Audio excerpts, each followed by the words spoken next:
Support for the Off the Ball podcast is brought to you by Manscaped, who is the best in men's below the waist grooming.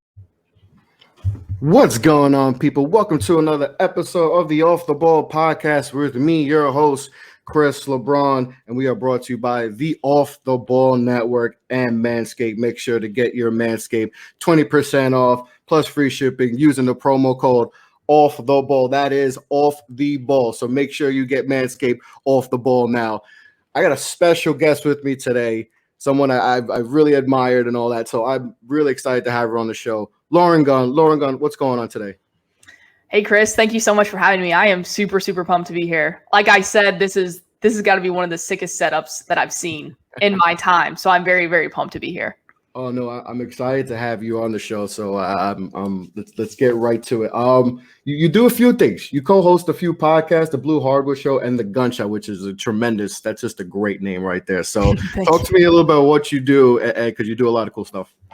Thank you. So the Blue Hardwood I co-host with Brian Zillum. We cover everything day-to-day and big picture Dallas Mavericks. We always try to keep it fresh and dive into a lot of different things from different angles. And then, like you mentioned, I also co-host the Gunshot, which is co-hosted by my brother, or with my brother, I should say. And so we try to broaden that scope and look at everything in the NBA, trying to predict trade moves, draft moves, free agency moves, all sorts of different things, trying to give you like a sibling duo take on the league. It's a fun thing to do. So it's a new project that we're kind of getting started and hoping to get off the ground here. And yeah, it's been a lot of fun.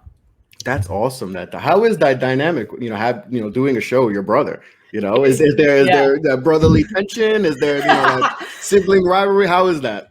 It's fun. It's great. He is my best friend. I'm actually the best woman in his wedding. So we're very, very close. Awesome. Awesome. But it is funny when we get talking about some things, and sometimes we'll be debating, and he'll be like, I'm going to push back on that a little bit. And so we'll kind of get going sometimes, but it's always a lot of fun. I'm really lucky to be doing that with him. That's awesome. That's really cool to have that dynamic. That's really cool. So obviously, we're talking some basketball this season. I mean, first of all, the fact that we have the season is, to me, the biggest thing, right? Absolutely. This time last year we didn't have it. So, what are some of the surprises for you this year, good and bad for you? Because I know for me, there's a ton of. I mean, my own team is a surprise. Right? I didn't even expect them to be this good, and I got a few other teams. But first, with you, give me a big surprise, good and bad for you. Yeah, so around the league, there have been, like you said, so many surprises. I'd say one of the positives that I saw, there was a statistic, I would be interested to see what those numbers look like today. But in recent past, I looked at the numbers, and I was wondering if there was going to be a significantly high number of injuries due to the quick turnaround after last season. And it doesn't look like that's necessarily been the case. So granted, there have been some guys that have gone down with significant injuries, like the Orlando Magic are really struggling right now. So not take away from that, but I was pleasantly surprised to see that we didn't have so many guys just struggling with that. And so that's been a plus for me, I guess, to kind of shrink it down to what the Mavericks have been doing. Jalen Brunson has had a spectacular year. And also, I mean, to bring it back out to the NBA scale, there are so many young teams that have been really, really fun. The Knicks have been fun. The Grizzlies have been fun. The Hornets have been fun. Unfortunately, they are struggling with some injuries. LaMelo, that hurt. Like, I don't care if you root against Charlotte's team. Seeing him out was like devastating. It reminded me of when Deshaun Watson got hurt when he tore his ACL. Like, it's something like that. You don't want to see those young players get hurt. And to me, that was devastating when they got hurt. Agreed. Yeah, that was rough. I remember, I think it was maybe it might have even been the next day, but there was an updated NBA.com rookie ladder for the Rookie of the Year race. And right after he got announced that he was going to miss the rest of the season, before that got updated, they had moved him way out of the Rookie of the Year leader. And I was like, that doesn't sit right with me. No. But yeah, so that's been tough. But I guess, like you said, very glad and very pleased that the NBA season is happening and it seems to be going on okay. I was a little worried there at first, I'm not going to lie, but it seems like they've gotten everything kind of under control, I guess, as much as you can. So that's good. Yeah, I mean, they've done as good as as you could possibly do Right. without a bubble too, right? We don't have a bubble, and it was going to be really difficult to do a bubble for 72 games. Like I know people wanted that, but it was like we just had these guys, especially LeBron, the Lakers. I mean, they just went through 3 months in the bubble. They can't do 6-7 months in a bubble again. It's just not feasible. So the NBA has done as best job they could possibly do with these with these circumstances, but it's just happy that we have the season. We were able to, like I said, a lot of fun things have happened with the MVP race has been really fun. I mean, also injuries have kind of because for me, I had Embiid. Embiid was my front runner, and then he gets hurt, and then you see Jokic come out. So how do you feel about the MVP race right now? Because it seems like it's really fun right now. It's going to be exciting because we're going to have a bunch of guys, that are going to be in that race. So for you, how do you feel about the MVP race so far? It is close and it's chaotic, which is to me how it should be. I don't like when there's a clear winner. Exactly. So I have enjoyed it. I don't like that injuries are a factor in it. So that's unfortunate. But to try and not look at that and just focus on the gameplay strictly, I have really enjoyed what I've seen. My pick is Nikola Jokic. I think he deserves it. If everything stays the way it's going, if Embiid had stayed healthy, stayed putting up the numbers, Philadelphia stayed first in the East, he'd probably get my vote. But that does play a role in it. They're now no longer first in the East. And so personally, I can't give it to James Harden just because I think it's a little bit easier to be successful with the Brooklyn Nets. And I think what Jokic is doing is a little bit more impressive, given how tough the West is and his surrounding cast. Not to take away from them, it's a great group, but not as strong as the Nets. And he's still putting up crazy numbers. So he gets my vote. But yeah, the MVP race has been fun, as it's so fun. And it's really, and he's always had the stats all year, but the team success was always a thing, right? Because at one point they were like the 8th seed.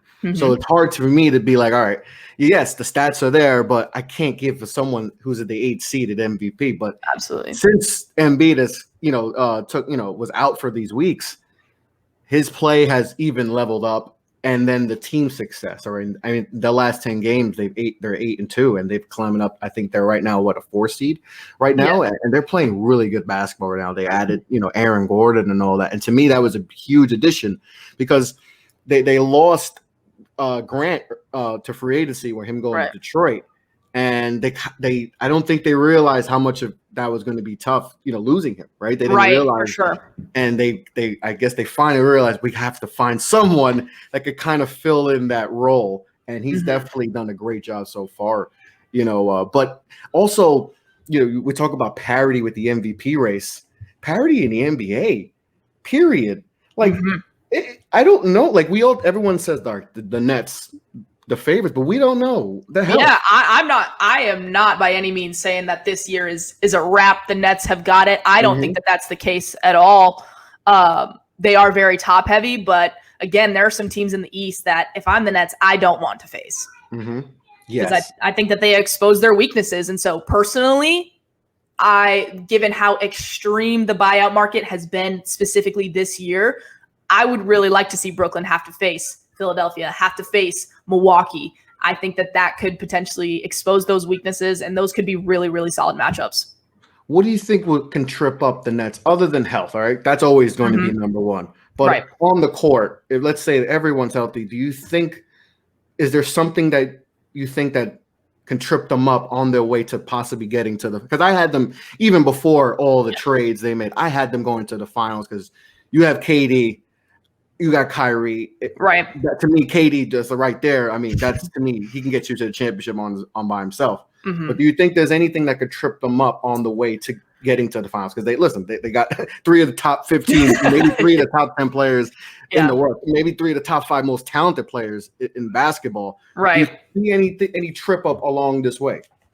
It's really tough because when you've got that much talent that you're working with, like you said, what can stop that?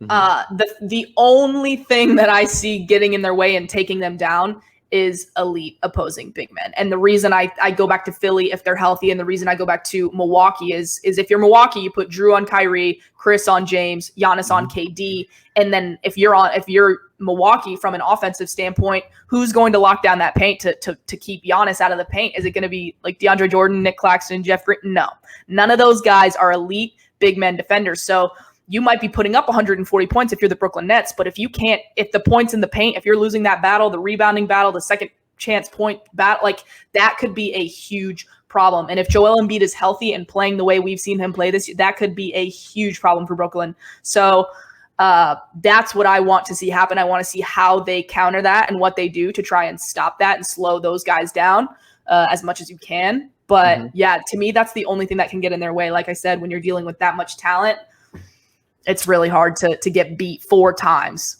Yeah, it definitely is. How do you feel about the additions of Blake and LaMarcus Aldridge? Obviously, this isn't LaMarcus Aldridge from Portland. This isn't Lob City Blake, or even when he first got to Detroit Blake, because he was still an all-star player and elevated his game. Right. So how do you feel about those additions, to that team? Do you think that, those are good fits for them? I think that there are maybe other teams where they could have been better fits and maybe had more of an impact, but I don't blame them for wanting to go there. I saw on Twitter, I don't remember who it was who said it the other day, but they were talking about Stephen A. Smith giving Russell Westbrook a hard time and how people say you're great, but if your numbers are great, but if you don't have rings, it means nothing. And so then how can you flip it around and then be mad at these guys who have the history, but they don't have the rings? And so you can't have it both ways. And so that's a very interesting way to look at it. And so now these guys, that's their mission. And so I do think that there were other teams that could have been better fits for those guys. I would have loved to see LaMarcus Aldridge go back to Portland. I don't know that Portland is necessarily up there or favorites. The West is really, really tough, but I would have loved to see that.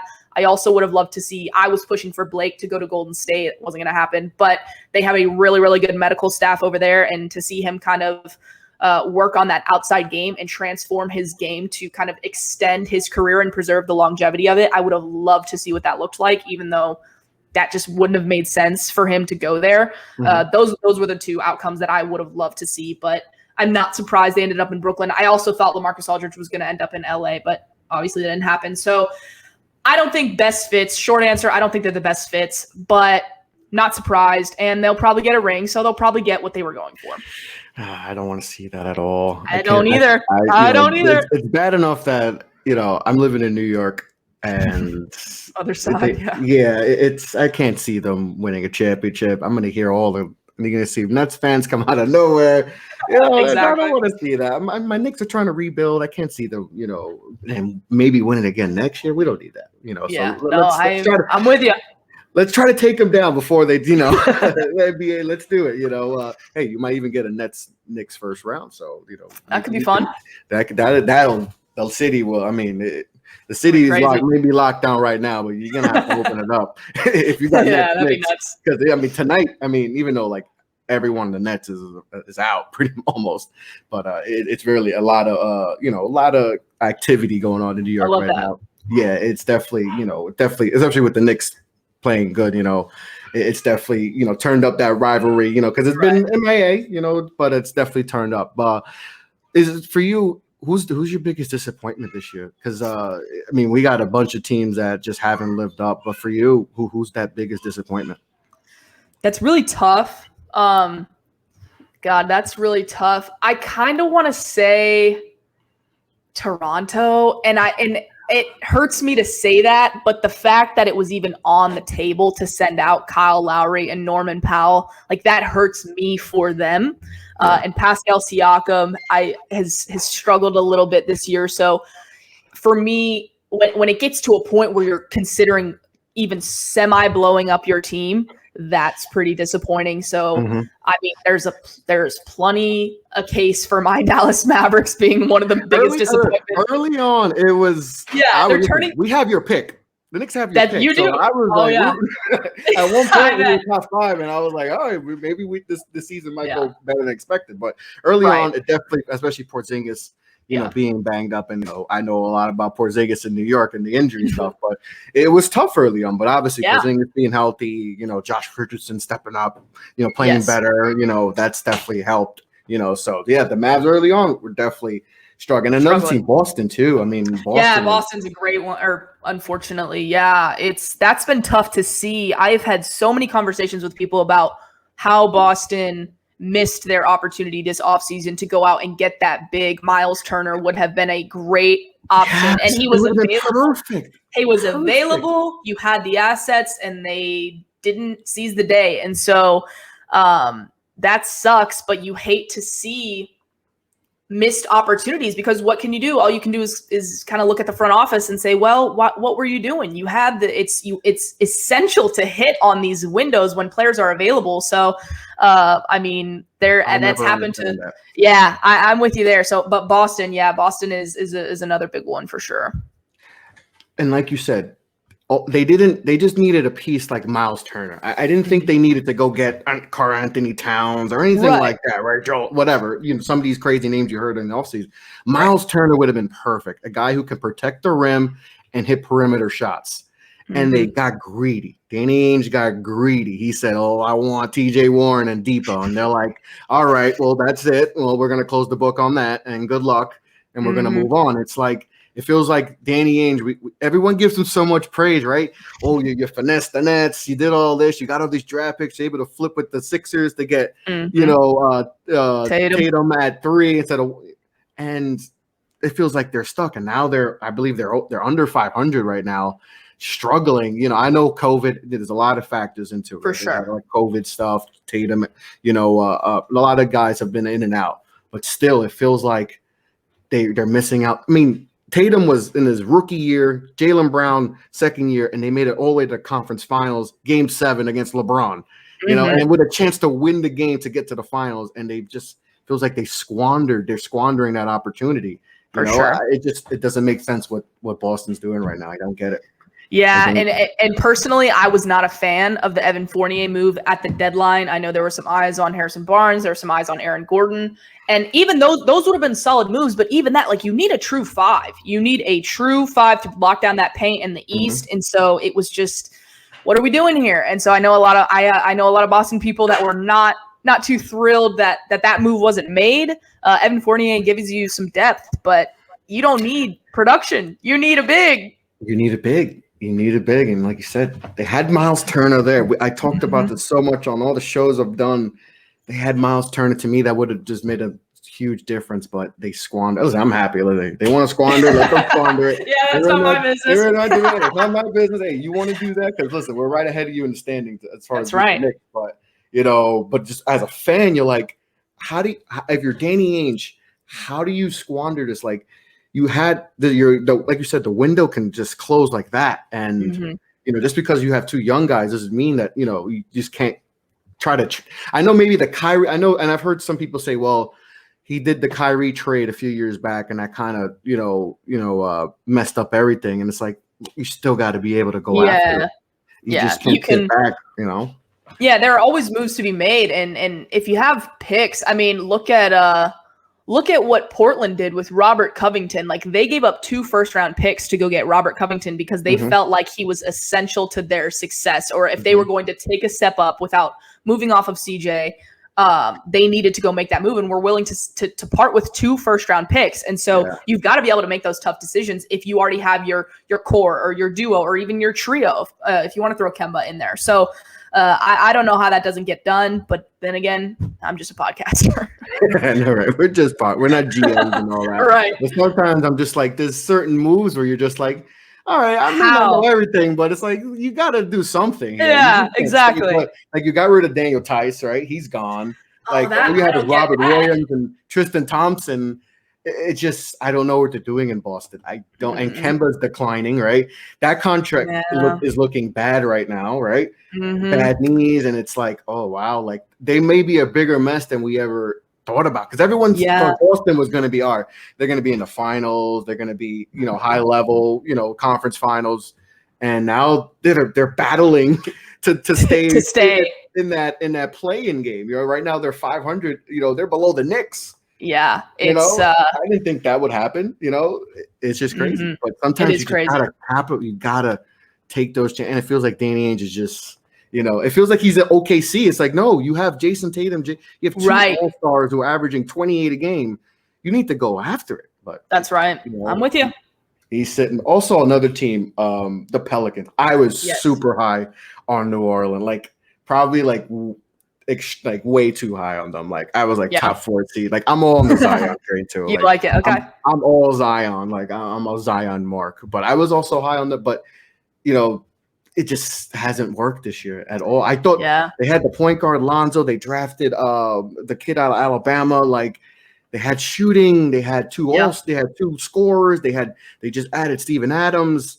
It felt like they had Nikhil Alexander Walker. You know, they had him. Mm-hmm. It felt like they had pieces, but it didn't gel. What do you think happened? Yeah. So my perspective on the Pelican situation is I think a lot of it kind of comes down to Stan Van Gundy. I think he really, really likes these veteran point guards. They got Eric Bledsoe, who I'm not too high on. And yes, they drafted Kyra Lewis. They had Lonzo Ball. I'm like, you've got some good Josh Hart, Nikhil Alex. Like you've got young guys. Let them develop. Let them keep going. Like this Pelicans team is so young. And so then you see Eric Bledsoe getting all these minutes. Kyra Lewis kind of not riding the bench, but he wasn't playing earlier. He wasn't playing at all. And I was like, oh my gosh, like where you took him, this kid needs to be playing. And so he was a top 5 prospect for me, by the way. Oh, was he? See? I wanted the Knicks all over him, but obviously he didn't go Knicks. And I'm like, oh, New Orleans. Wow, that's perfect. Yeah. And then Lonzo, like he could do work there, but he didn't play. No, he's not playing. And Lonzo has shifted his game to where he's now able and thriving working off the ball as kind of this 2 guard. I'm a big Lonzo fan. So I'm all over Lonzo too. I love Lonzo. He deserves. I'm rooting for him. So and I'm happy to see him get paid this summer. So New York. I'm just saying. It'll be New York or Chicago. It will be. I think it will Triple be. So B's in New York City. Oh, LeVar would love that. Oh, he would. He would love it. So I don't know what's going to happen there, but yeah, I do think it comes back to Stan Van Gundy saying, "Look, I like these veterans, and unfortunately, you have to look at your personnel and know your timeline. You have to know that Brandon Ingram, Zion, let's continue to gel that relationship and get these guys improving. And in the meantime, allow these younger guys to build their confidence and get better as young players to be current contributors. But instead, we're playing Steven Adams, which you're going to play Steven Adams. Look, who's your 5? You're going to play Steven Adams, but Eric Bledsoe is playing too many minutes, in my opinion. And it's just, I don't know. I don't really like where they're at currently. But they've got a lot of time. So they'll be fine. But I think if you let Lonzo go, I do think that is a mistake. Yeah. Because he's early in the season, he was struggling a bit, right? You know, the shooting wasn't there and all that. And I was still like, nah, I'm a Lonzo mark too. I'm still with him. When people were like, nah, just give him time. And they talked about his shooting coach. I think his name is Gabe Vincent, I believe his name, and that because I listened to JJ Redick's pod, and he just swears for him, like he's helped Ingram shot from last year. You know, Ingram went from 18 a game, 19 a game. Both goes to New Orleans as an all-star, 24 a game. Same thing, and you see with Zion too, and it's just I don't know, I don't know with that team, but like with Lonzo, he's been terrific. Yeah, that early season struggle. He has been on a tear. His shooting, he looks so much confident as a shooter, right? As an all-around player, like where people were questioning whether he was worth 4 for 40. Now it's like, well, he might get 4 for 80, 85. Like, and as a Knicks fan, listen, we need a point guard desperate. And I was hoping, and I know there was an offer for the Knicks, but it was around Bledsoe too. Because listen, the New Orleans knows that they got to try to get rid of that contract, but it's hard when he just hasn't been productive. And that they didn't pull the trigger on that. But to me, Lonzo in the offseason is going to be a high priority for a team. I know he's restricted, but still going to be a priority for a team because he's going to make a team better. And if New Orleans loses him, it's going to be tough. I know they can't pay everyone because listen, you got to pay Zion, and Zion's going to get $900 million. Right. Right. Yeah. They're going to offer him everything, and they already just paid BI. So, but to me, we got to keep this core together because I feel like I don't know if it's Stan. Maybe I don't know. Yeah, And I don't want to blame Stan, but I do think that they're kind of shifting their focus, and they just don't view Lonzo as a part of their long-term future. So I do expect Lonzo to move on, and I think it will be via sign and trade, so they get something back. But yeah, I absolutely think that the right team could get him at the right price. And what I love about Lonzo and why I'm rooting for him so much is because everyone gave him so much grief coming into the league with his shot.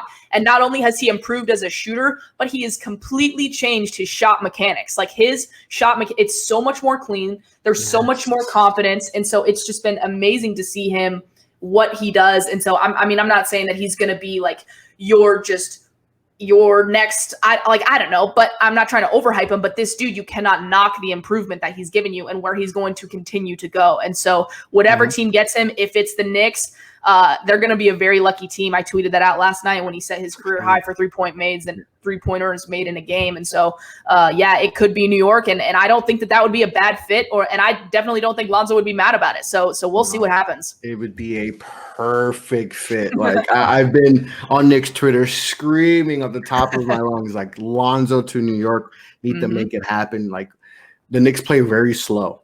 I think they're last in pace of play. And obviously they're still one of the, I think, bottom 3 teams in points per game.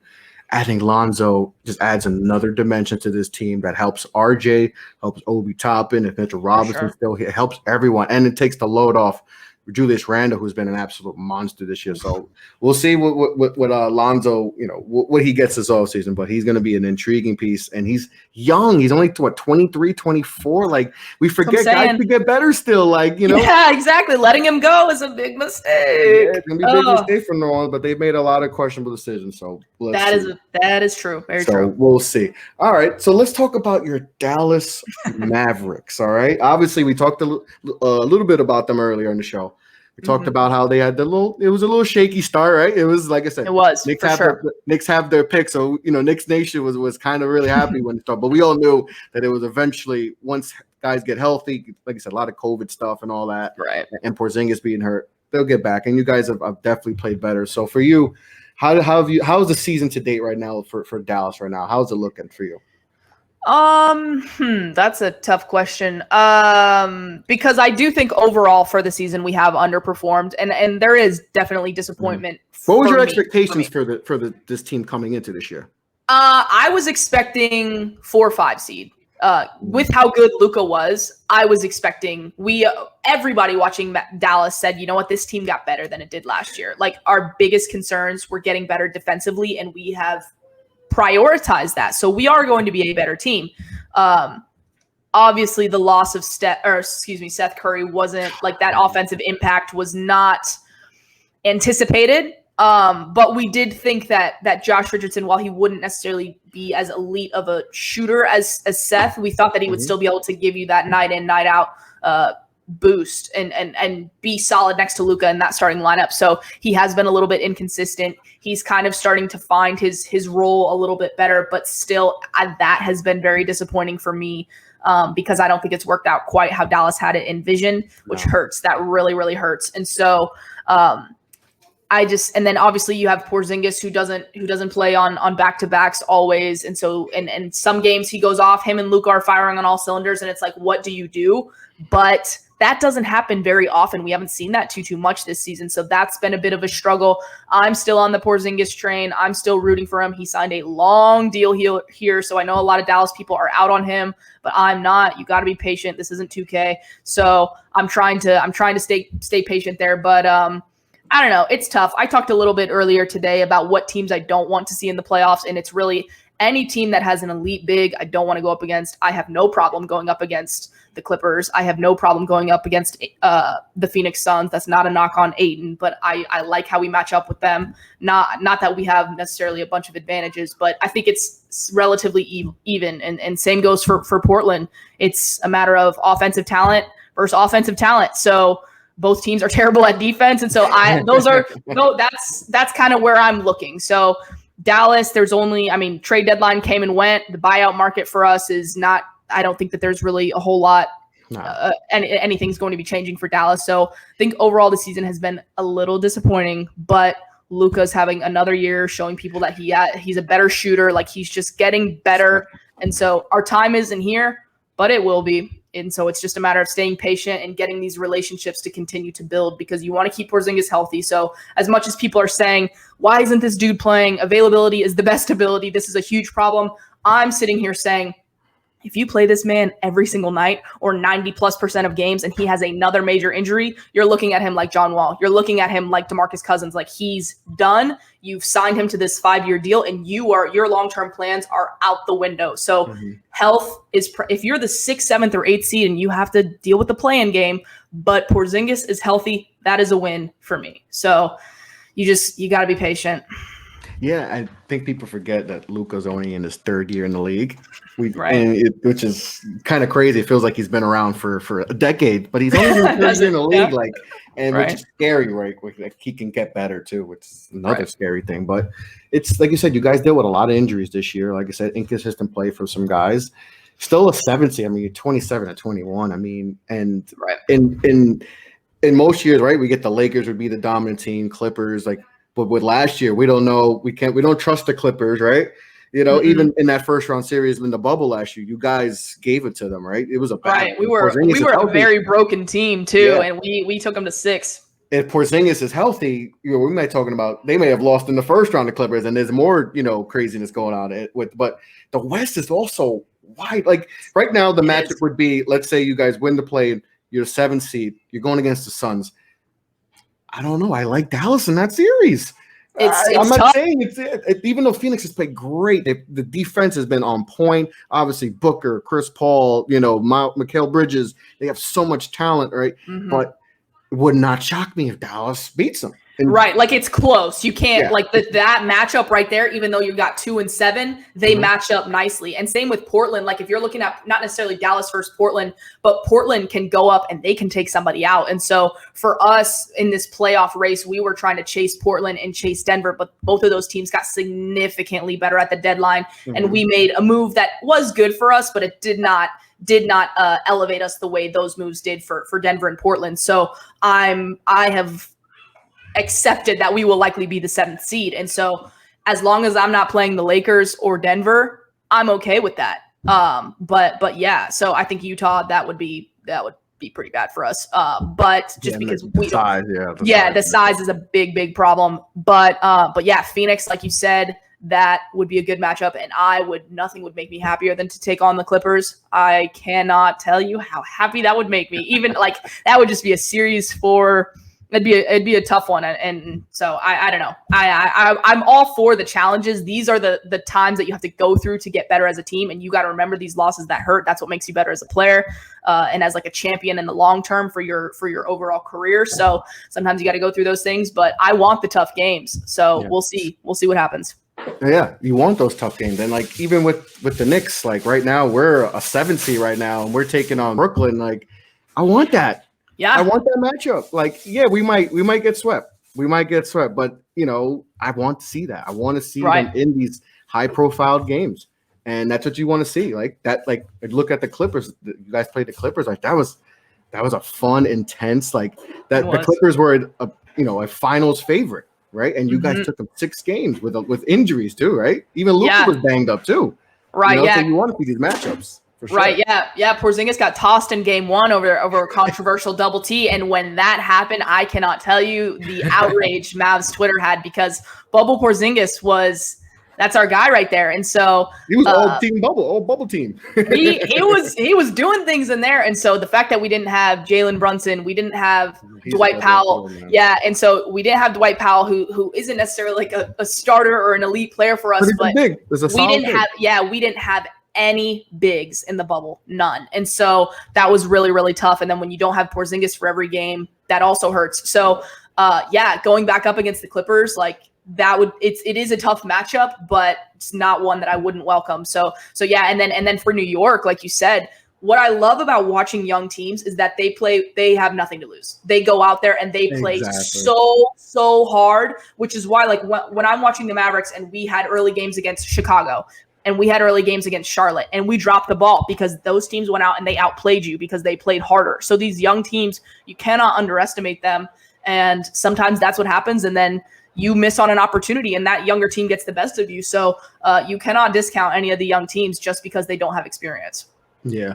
How did you feel to go back a little bit, Porzingis, right? Yeah. So for me, the most devastating thing was to see him, that dunk, and then him holding his knee. And that was like, oh my God, I can't believe this. We were rolling. We were a playoff team at that point. When everything transpired and the trade happened, what was your initial thoughts when it happened? Because obviously he's still dealing with the ACL. Right. It didn't end well in New York. We all know how that ended and all that. Not so pretty. But how did you feel with your initial thoughts when you got him?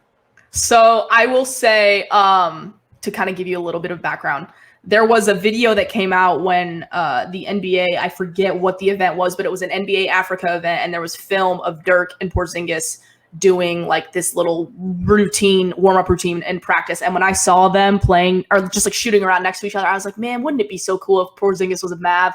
And so when Porzingis became available, and I remember Woj tweeted out the list, and it was like, keep an eye on the Spurs. Like, Pop has got something in the works. And Dallas wasn't even mentioned. And then like 10 minutes later, I was in my apartment, my college apartment, and I was like watching Twitter like you do. And then it just says, bam, like deal done. He's headed to Dallas. And I was shocked. I was speechless. I don't know how it happened, because for us, we were like, where are we going to ship Dennis Smith Jr.?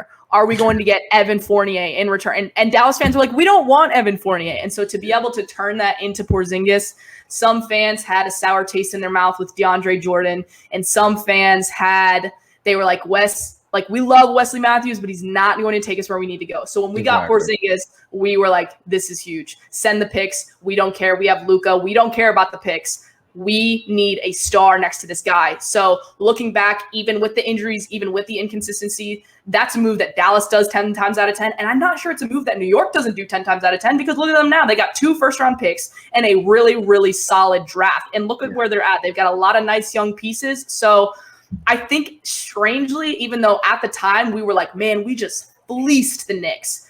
Yes, agree. Yes. I think it worked out well for both sides. So. Yeah. In the long term, yes. Yeah, in the long term. So it's weird, but at the time, the Dennis Smith Jr. thing, that hurt because I loved Dennis. I was sad to see him go, but that's a move we needed to do. And I mean, I guess it was time for Porzingis to move on from New York because, like you said, it wasn't going well. And so it's weird. It's a weird thing to talk about, but I'm glad we made the move, and I'm still pushing for him. And I'll be excited to see what the Knicks do with this year's draft pick. This draft class is very, very fun. Very, very intriguing. But to go back quick on the Porzingis stuff, it did hurt when it first happened, because it said it kind of the injury and then the stuff with Phil, and then he's gone. It kind of like he said, I want out, and then like it felt like 10 minutes later, you see Woj saying he's going to Dallas, and it was like, as a lot of Knicks fans were like, we thought this was our our Patrick Ewing, right? We thought he was finally going to be the draft pick that. He was an all-star before the injury and all. We felt like this was our guy. And then for everything to transpire like that, and then he's gone. He's gone. It's like, wow, we couldn't believe it. And there's a lot of Knicks fans who was still very, very angry about. You heard the boos. You watched the game, right? You see his smile. He knows it too. He knows it. And how everything ended. But and at first, like you said, it looked bad, right? It looked like, wow, the Dallas they just got away with murder. Dennis Smith wasn't looking good. Like, who cares about the picks? We lost out. They got Porzingis. He's going to be great. And we got nothing. We got picks, and they might not be good because the house is going to be, a top 4 seed every year. So, but like you said, it kind of worked down the long. I didn't even see that coming. Like, I don't think anyone saw that this would maybe work out for both teams in a way. Right. It's crazy how it all transpired. But I'm not one of the Knicks fans who completely can't stand KP. Because I loved him that much when he was here. So I don't hate him all the way. Like, he's not on my team, so I can't root for him and all that. But I'm not like full bore. Like, I can't stand you. Like you saw all of that. It's like, I hope he stays healthy, because, like I said, I don't want to see players get hurt. Like, absolutely. That's disgusting. If you want him to get hurt or whatever, you see a lot of that. But just don't do too good. Right. Don't do too good. But stay healthy. I hope he's healthy, because he's a special player when he's healthy. And then him and Luka could be absolutely tremendous. It could be really special. So, how do you feel about what is your feeling for the rest of the season? With this Mavs team? It's tough. I want to see them continue to focus on the playoffs and make sure that when you get there, you are healthy, you are ready, and you're prepared for whichever matchup you're going to get. I don't need to see them trying to necessarily, and this might not be the answer any Mavs fans would want to hear, but I don't need to see them pushing so hard to try and get up to the 6th seed or get past Portland to be exhausted by the time you pull up to the playoffs. I need them to be ready. So I want to see this relationship between Porzingis and Luka continue to develop. I want to see Porzingis continue to find his spot within the offense and know where his spots are and get looks that help maximize his abilities and where he's just most efficient, because I think that's when this offense is the most lethal. There are games when he's just locked in defensively and the team looks completely different. When he's not locked in defensively, it's a sad thing to watch. Like, because you can just see it. It's like this domino effect on the rest of our team and they just look out of it. So I need to see those. I just need to see some screws all around the team get tightened. And that way, by the time playoffs come around, hopefully we're ready to go. Hopefully everybody's healthy and we can hit the ground running. Yes. That's definitely, we'll see because you guys have, like, I love Jalen Brunson too. He's another player he's a really good player, and so you guys have some pieces to make a run, even at 7th seed. I mean, like you said, for that Phoenix matchup potentially could definitely be a winnable matchup. So it's going to be interesting to see how Dallas pulls out the rest of the season. But I saw you tweeted about the draft, and you got a couple players, and like you mentioned before, this draft has the potential to be star-studded, and like you said, the Knicks got 2 first-round picks. So, give me some guys that you like in this draft. I know you posted up, Cade and the G League guys. Kuminga, Jalen Green. We got Mobley. Suggs. Incredible. I mean, that shot. I mean, I was almost dead. I'm like, oh, overtime, come on! Like, and then he hits the shot, and I'm up for 3 hours now because I can't make the shot. So, who are some of the guys you like coming into the 2021 draft? So, real quick, I don't want to necessarily focus on the very top because everybody's got their eyes on them. Yeah. Everyone knows what you're getting. So, kind of looking at not necessarily my big board, but just guys on my board that I really like. I really like James Bouknight out of UConn. I like Davion Mitchell out of Baylor. I like Keon Johnson out of Tennessee. To kind of look down a little bit, I do like Sharif Cooper. I think he had an impressive year at Auburn. And then kind of looking at that first round, early second round bubble, I really, really like Cam Thomas out of LSU. He played at Oak Hill. He played at Oak Hill with Cole Anthony and Coffee Cockburn out of Illinois. So he's a tough scoring guard that I think could be a really, really solid piece for any team that gets their hands on him. And then there was another name. Oh, Miles McBride out of West Virginia. Those are some guys he just declared too. Those are some guys that I really, really like and I think could come in and have a pretty instant impact on teams. I love Davion Mitchell. When you said that name, that every time someone says Davion Mitchell, my eyes just light up. But he's like one of my, like last year it was Sam Merrill was my guy. Oh yeah. Utah State. I was I'm waiting through the draft, and everyone knows I'm waiting for him to get drafted. Like, he was my guy the whole. It was me and my other another podcaster, my good friend of mine, Chris Bolton. Yeah. Me and him had him top 25, and everyone was they're like, okay, like, it's maybe a little stretch, but I'm like, nah, I'm all in. And then first round goes, I'm like, all right, I expect him to not go first round. Then second round, everyone, and I'm waiting till the last pick, and I wasn't really paying attention. And then all of a sudden, and then my phone blows up. They're like, yo, your guy. I'm like, yeah, it's 660 Milwaukee, baby. Yes, I was so happy, but like, I think Davion's going to go a lot higher than him. He's probably going to go lottery, but Davion Mitchell is one of those guys where I'm like, that's my guy. He just something about his game. I just love his game, his scoring ability and all that. He's definitely one of my favorites, But all those names you mentioned, this, and like I said, it could be top heavy this draft, right? Top 5 pick. You can potentially get an all-star, but there's also a lot of depth in this draft, more depth than people think, Right. Yeah. And it's like you said, while it is so, that's what's so crazy about this draft class is that while it is so top heavy, every player that maybe not every player, but a lot of the players that you're going to get in the lottery, even the first round and even in the second round, can come in and have an immediate impact. And those first round guys can be key role players that you might think are going to be role players, but then they turn into a Jaylen Brown, a Shai Gilgeous-Alexander. And so it just, you never know what's coming. And so I can't wait to see what these guys turn into, because there are some teams that I'm watching and I'm like, man, they just need a push. Like, I would love to see Detroit get their hands on somebody just incredible to turn that franchise around. I'd love to see OKC really just turn those 2 first-round picks into kind of kickstarting their rebuild. Like, I want to see these young teams get somebody that's a game changer. And so it'll be really, really fun. I cannot wait to watch that draft.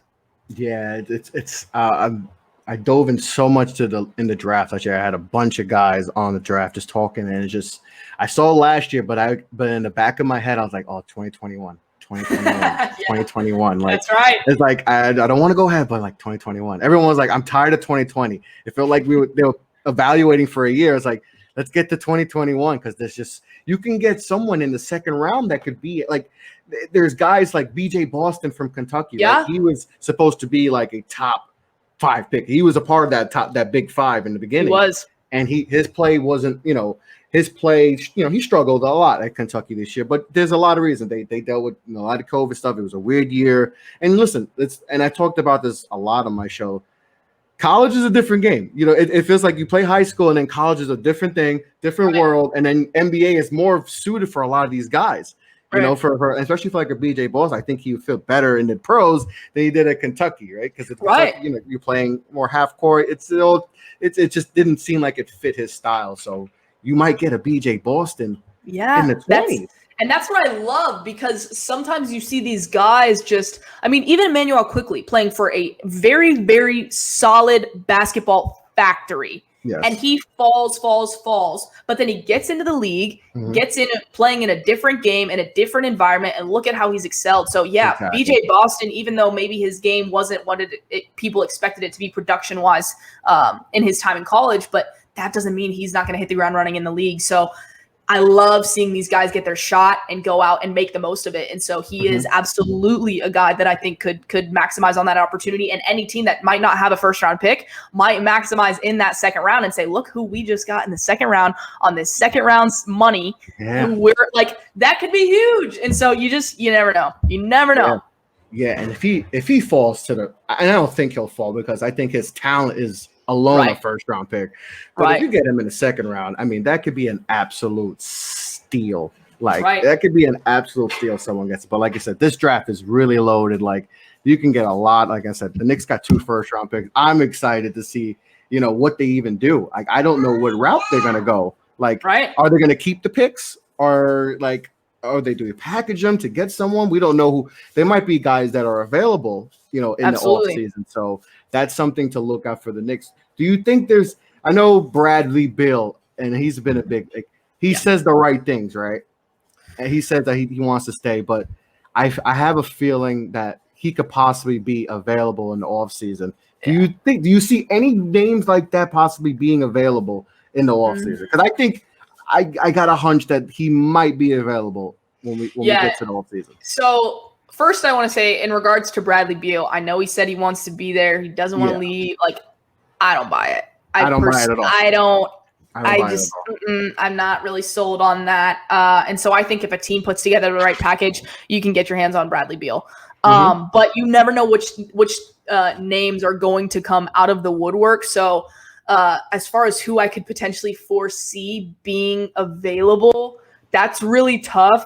I don't know why my mind instantly goes to the Indiana Pacers, because you haven't even seen them at full strength. But when those reports came out that they were listening to calls on Malcolm Brogdon and Sabonis, that I don't know that I believed that, but if there was any truth to that, that's a mistake. 2, that doesn't, especially Sabonis. I can understand Brogdon because he's had injury history and he has a big contract, but Sabonis makes no sense. So I don't and they just signed him somewhat to an extension, like semi recently, I believe. And so I have no idea. I'm really looking at the teams that are, I don't want to, this is the only way I can phrase it, but are kind of stuck in mediocrity, not bad enough to get a high pick, not good enough to do anything. I call that the Orlando Magic. Oh, okay, there it is. There it is. It's I call that the Orlando Magic. You don't want to get to they're the point where stuck in you the middle. Yeah, Exactly. you don't want to get to the point where you blow it up like the Magic did. And personally, without getting too much into it, I didn't like the return that they got. But you don't want to be that. And so I don't think the Pacers are quite there yet. They got Karis LeVert. Like, they haven't been full strength. TJ Warren's been hurt. And so I don't know why they would do that. But you never know if you're going to hit a point where you're like, I don't really like where we're at. If Larry Markkinen becomes available via sign and trade, like, I wouldn't hate that for New York. I mean, Julius Randle is so talented, and like, they just, I don't know, maybe defensively that might not be the best pickup for New York, but if you're looking at young talent, that's a lot of talent. So I don't know, when you're a team like New York and you've got young assets that you could swap in a sign and trade, whether it's Kevin Knox or a pick or something, like, I don't hate it. But as far as like what stars could come available at that Bradley Beal level, I don't know. That's really, really hard to predict. Yeah, I do believe Brad is he's just playing it nice and saying the right things, which you should, right? You should say that, but I don't believe him at all. I do believe something will happen off season with him. I think maybe even Karl Anthony Towns, because listen, Minnesota. Yeah, that's another one. Minnesota's the worst team in the league with him. It's like. How far do you go with this? And especially for him, he's gone through a lot this year, and on top of if this team's losing, it's like maybe he, requests, to move out, and you wouldn't blame him because like it's been a bad situation there because they have been poor. I mean, everyone talks about the Knicks being poorly ran. Minnesota needed way more slander than what the Knicks. Like, the Knicks deserve some slander pass, but Minnesota deserved way more because they have been like they had the talent too. That's the difference. Knicks didn't have the talent. Minnesota had some good players. They let Jimmy Butler and Wiggins and all these guys, D'Angelo Russell, Towns, and they butchered it. They definitely butchered it. So I don't know what they're gonna do. We'll see. We'll see. If any moves right, but. What are your predictions for the rest of the season? Who you think's going to win the MVP, and who do you think wins the East and the West? Who's in the finals? Oh man, so I think the MVP. Oh God, that's tough. It's another, like you said. I don't want it to be James Harden, but if they throw it to James Harden, I will I'll lose my mind. But they could. I'm gonna stick with Jokic because I think his numbers are more impressive. I think there's more merit to them, so I'm sticking with Jokic. I think in the finals, I think it's gonna be the Lakers and the Nets. I don't even want to say that. I'm trying to think of something else that could potentially be. Because Denver could be so fun. I would love to see Denver in there. But I'm going to say it's the Lakers and the Nets. And if those two go up against each other, oh, God. It's okay. You could I'd probably take the Nets. Yeah. I had the same reaction when I did my preview show for the season. And I was like, I can't even get the words out. Yeah, I was like, it's painful, but it's like their talent. I mean, and that's before they got Harden. Now it's like, oh, yeah. If they're healthy, I mean, who can stop? It's going to be tough to stop them at full strength. And like, I don't want to discount LeBron, but personally, I just don't know how much depth that team has. Like, they've got. I know so many people are like, "What are you talking about?" Like Caruso, Horton Tucker, Kuz, and I'm like, come on, man. That was a nice little story. Like, the Tucker thing was. Like they're like, oh, he's untradeable. I was like, I don't know if he's untradeable, guys. Like he had a nice little run, but no. Like I don't think that they've got I don't think they have the depth Denver does. I think Denver has more effective, productive, complementary depth than the Lakers do. I will stand on that all day long. But I do think that talent-wise, it will be Lakers versus Nets, and I do believe that the Nets would be able to outlast the Lakers, but. I will say on a bright note, I will say I'm sure you saw this, but there was an article that came out that said that the NBA Players Association and the league were going to discuss at the next CBA, when the next CBA agreement is up, they were going to talk about the buyout process and everything. And so Thank God. I know that won't be for like a couple of years. And so while LeBron is like, I hate to even say this, but like while LeBron is still around, we could see these extreme buyout markets for the next couple of years, because it really is. You're structuring your team to take down LeBron. That's what it is. And so, because everyone wants to play with him. And so I hate that it is that way for like the middle market teams. Like, I don't like that, but that's just the reality of what it is right now. So I like that the CBA or that the league is addressing that this could be a problem.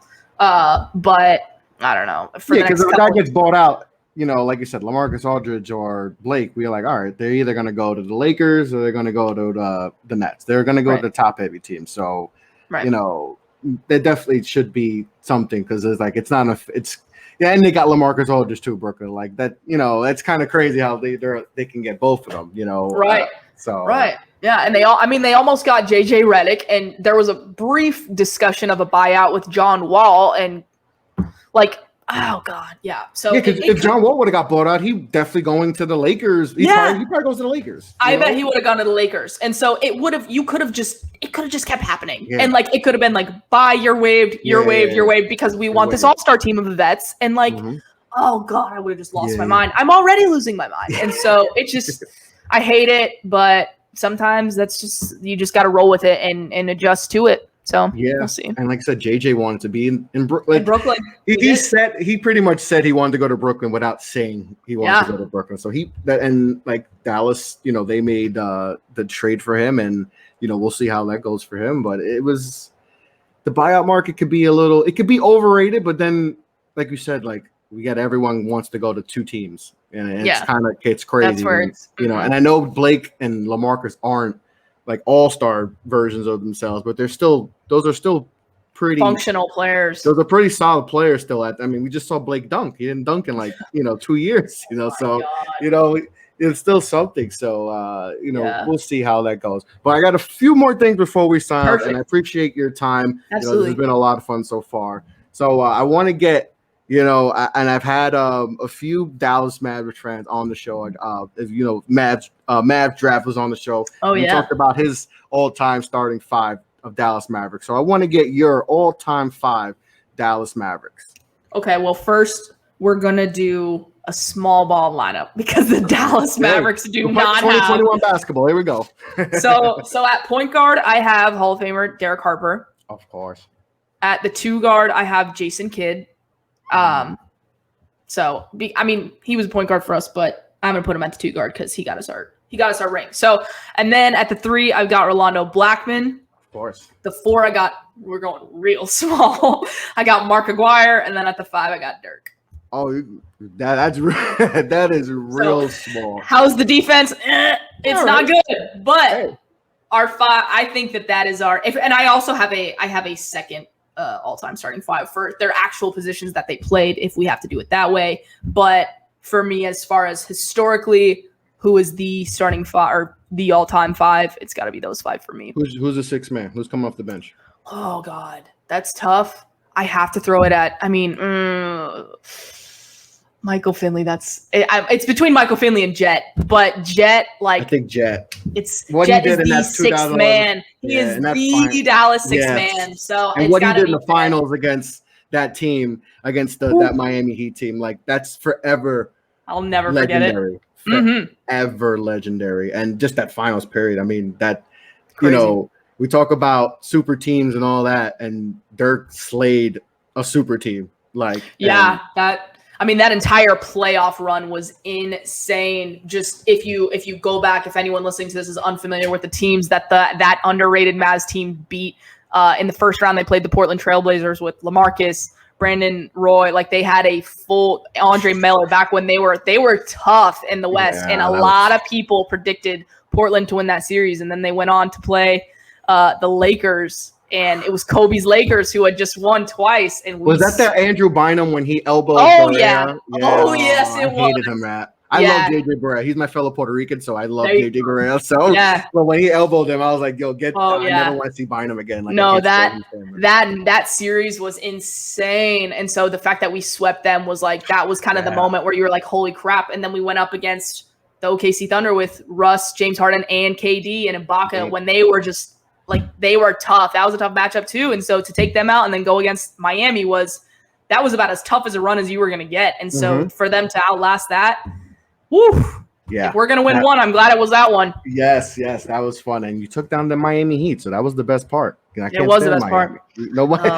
I can't stand the Miami Heat, grew up hating the Miami Heat, so that was definitely fun seeing that. All right, so let's play a little quick trivia before we sign off. Like I said, Lauren Gunn, thank you for coming on the show. It's been a blast so far, but let's end the show off with a little bit of trivia. All right, okay. So I'll give you a few questions and let's see how you do. All right, we'll give you 5 questions. Let's see. All right, question number 1. What are the Dallas Mavericks named after? A short story, a TV show, a novel, or a Broadway musical? I believe it is a TV show. TV show is correct. It is. Do you know the TV show name? I do not actually. Maverick. Is it? Oh, it's just called Maverick. Maverick, yeah. It's like from like the 50s. Okay, well then, that wasn't gonna happen. Yeah, I've heard the name James Gardner. I don't know, but it's James Gardner. All right. Next question. Who was the first Dallas Maverick to have his jersey number retired? Rondo. I'll give you names. I'm sorry. Oh, there are options. Yeah. That's okay. That's okay. Rolando Blackman, Mark Aguirre, Brad Davis, or Derek Harper.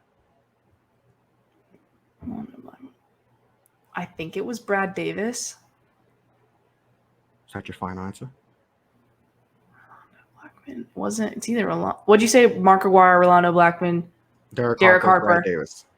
Oh, yeah, Brad Davis. I think it's Brad Davis. Ding ding ding ding ding ding. Is it really? Yep. In 1980. There you go. Jersey retired. Okay, got another one for you. Which Maverick is the youngest player in NBA history to record a triple-double? Dirk, Luka, Kidd, Mark Aguirre. Luka. Luka is Gotta correct. be Luka. Luka is correct. All right, let's get another one. I had one right. Where is it? Okay, which Maverick holds the NBA record for most consecutive free throws made in an NBA playoff game? Is it Dirk, Jamal Mashburn, Orlando Blackman, or Mark Aguirre? I would have to say Dirk. I think it would be Dirk. You're 4 for 4.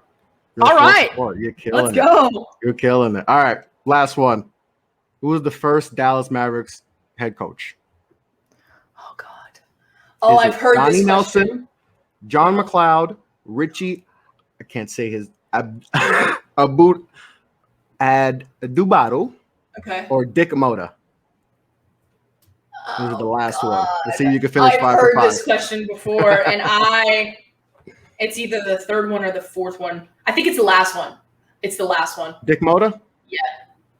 You are correct. 5 for 5. Yes, there we go. 5 for 5. Let's go. Let's go. Lauren Gunn, thank you for coming on the show. Appreciate your time. This was a blast. Thank you so much. This was awesome. Yes. So before we sign off, where can the people find your work? Plug any projects you got coming on.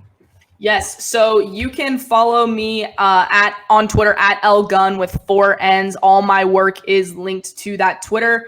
I co-host The Gunshot with my brother Grant Gunn, and you can find us at The Gunshot on Twitter as well. I also co-host the Blue Hardwood podcast with Brian Zillum, which is at the Blue Hardwood on Twitter. And I write for Mavs Moneyball at Mavs Moneyball on Twitter. And all those articles will come out on the official Mavs Moneyball Twitter page and also my own Twitter. So that is where you can find my work. Awesome. Like I said, Lauren, this was a pleasure. Thanks for coming on the show. Lots of fun. Like I said, nothing but success for you and your future. But everything you do a lot of great stuff. So nothing but success. And I'm Chris LeBron, Off the Ball. You can find me at Off the Ball Pod on Twitter, Facebook, Instagram, all that good stuff, YouTube. Thanks for everyone for tuning in on the YouTube channel, the OTB, the Off the Ball Network, Twitter, on my Facebook. And like I said, thank you for coming on. I'm Chris LeBron. That's Lauren Gunn. Off the Ball Podcast. We are out.